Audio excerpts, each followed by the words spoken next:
Muy buen día, estimado oyente. Muchas gracias por visitar este canal. Sea bienvenida a la segunda parte de este breve pero enriquecedor análisis expositivo de una historia narrada en el Evangelio de Marcos, capítulo 5, versículos del 24 al 34. Como vimos en el capítulo anterior, este maravilloso pasaje de la Escritura trata de una mujer enferma que sufría de hemorragias por muchos años. Ella no solo sufría físicamente, sino que era considerada inmunda por su comunidad, por lo que vivía apartada de todos. Al enterarse que el Señor Jesús pasaba por su ciudad, no lo dudó ni un segundo e ideó un plan para acercársele.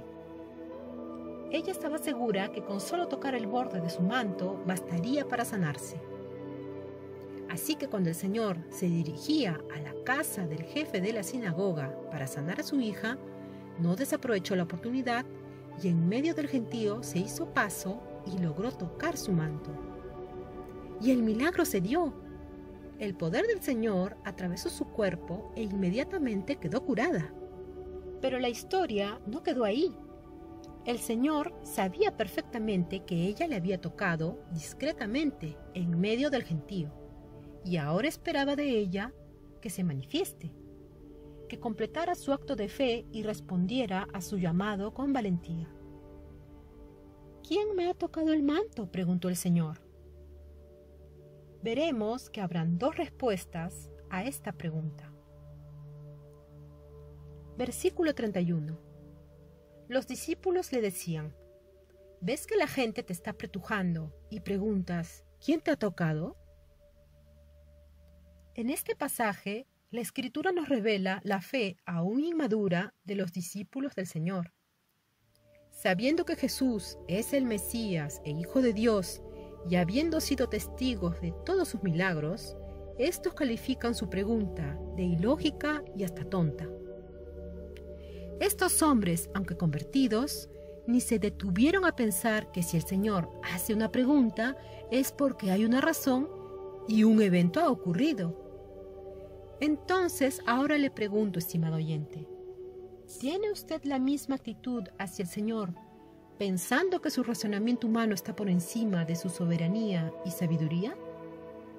¿Cuestiona su palabra y pone su conveniencia sobre los mandamientos del Señor?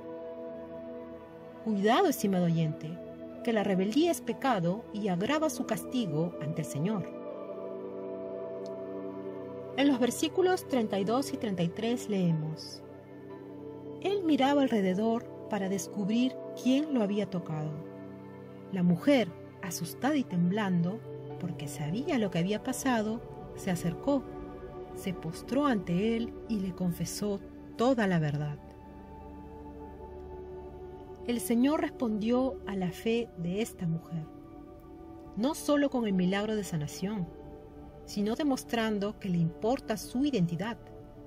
El Señor pregunta por ella y mira a su alrededor, invitándola a salir a la luz y dar su testimonio. Y he aquí la segunda respuesta a la pregunta del Señor. La mujer no solo probará su fe, sino también su inteligencia.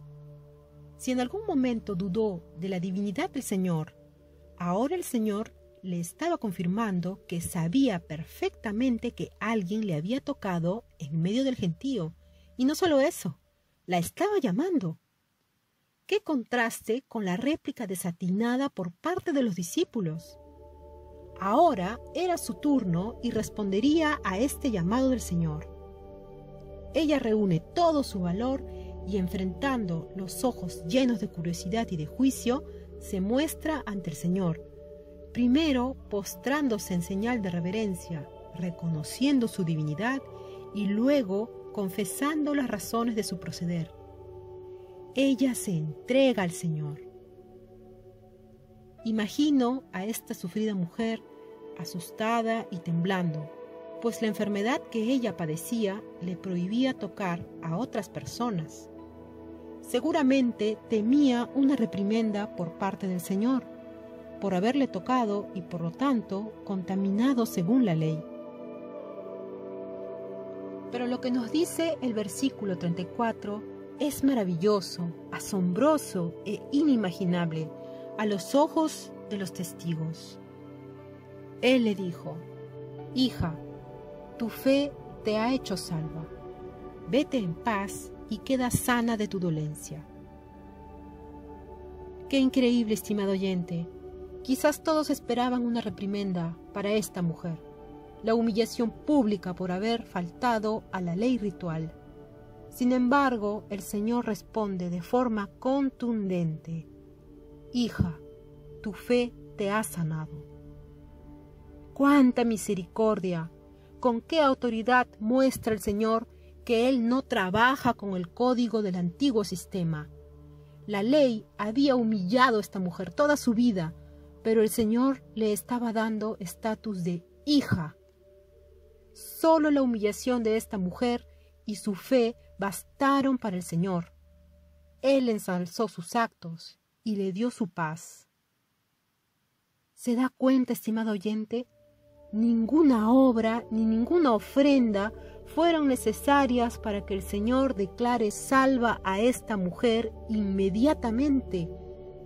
Solo dos acciones fundamentales: reconoció su inmundicia y necesidad de un Salvador y tuvo fe. Ella se saltó los convencionalismos de la ley y apostó por la vida que solo el Señor le podía dar, y no quedó defraudada. ¿No le parece maravillosa esta historia, estimado oyente? Mire cuánta misericordia demuestra el Señor cuando declara salva a esta mujer.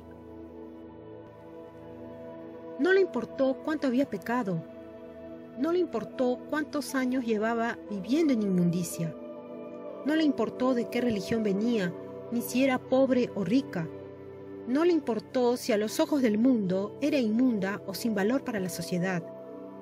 Al Señor solo le bastaron las dos condiciones que ordena en Marcos 1, versículos 14 y 15, para declararla salva: arrepentimiento y fe. Así que, estimado oyente, a continuación le expongo más detalladamente el Evangelio del Señor, bíblico, verdadero y jurídico, para que usted también pueda ser salva. ¿Y en qué consiste el Evangelio? La Biblia presenta el Evangelio como una cuestión jurídica en donde participan dos personajes: el hombre, o sea usted, como infractor y culpable, y Dios en calidad de legislador y juez justo.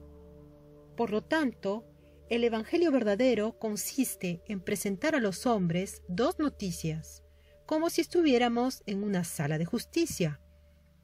La primera y mala noticia es que usted está totalmente condenada por los pecados que comete diariamente, es decir, por lo que hace, y también por su naturaleza mala, es decir, por lo que es.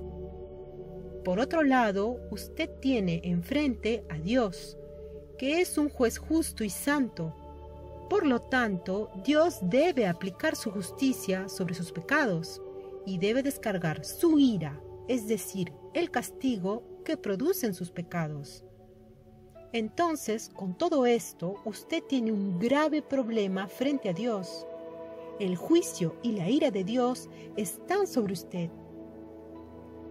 ¿Y cómo librarse de esta situación? Los pecados demandan justicia. Por lo tanto, si la justicia cae sobre usted cuando Dios le quita la vida, entonces está perdida. Pero si la justicia cae sobre otro, entonces hay esperanza. La segunda y buena noticia es que precisamente la justicia cayó sobre otro. En la cruz, el Padre descargó la ira eterna sobre su Hijo para satisfacer su justicia eterna. Justicia e ira que usted merece recibir en la condenación eterna. Entonces, cuando el Padre castiga y mata a su Hijo, quien toma su lugar, de esta manera cancela la justicia divina contra usted y retira la ira que pesaba sobre su cabeza. Y no solo eso, la resurrección de su Hijo es la evidencia de que Jesús nunca pecó y que Dios aceptó este sacrificio perfecto a favor de usted, estimado oyente. La resurrección es el complemento y sello de la buena noticia. En conclusión, Dios manda a todo hombre que cumpla dos condiciones para ser salvo. Primero, que se arrepienta de la mala noticia, es decir, que reconozca y abandone sus pecados y reconozca su naturaleza mala. Segundo, que crea y confíe en la obra de justicia hecha en la cruz, es decir, la buena noticia. Cuando usted se arrepiente de sus pecados y pone su fe en la justicia hecha en la cruz, entonces Dios lo declara totalmente perdonada, es decir, el aspecto jurídico queda solucionado y totalmente reconciliada con Dios. Es decir, usted es aceptada en la familia de Dios, al igual que sucedió con la valiente mujer de nuestra historia. Por lo tanto, ahora sí, usted puede entrar en la gloria de Dios. Estimado oyente, usted tiene hoy la oportunidad de salvar su alma. Piense en la mujer salvada por el Señor. Ella buscó activamente una solución a su situación y aunque fue engañada muchas veces, su perseverancia fue recompensada por providencia de Dios.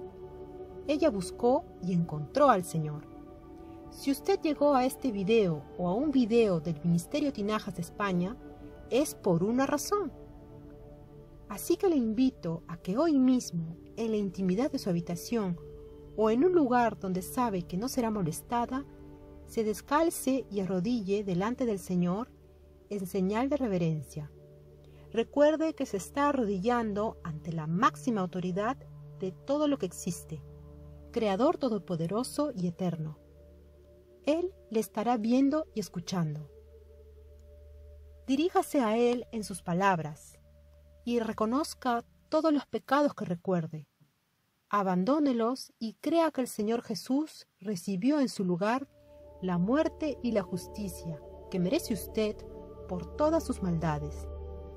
Si usted se arrepiente de sus pecados y pone su fe en la obra de justicia hecha en la cruz, entonces el Señor inmediatamente le perdonará y convertirá en una criatura nueva, perdonada y salvada, y todo lo pasado quedará atrás.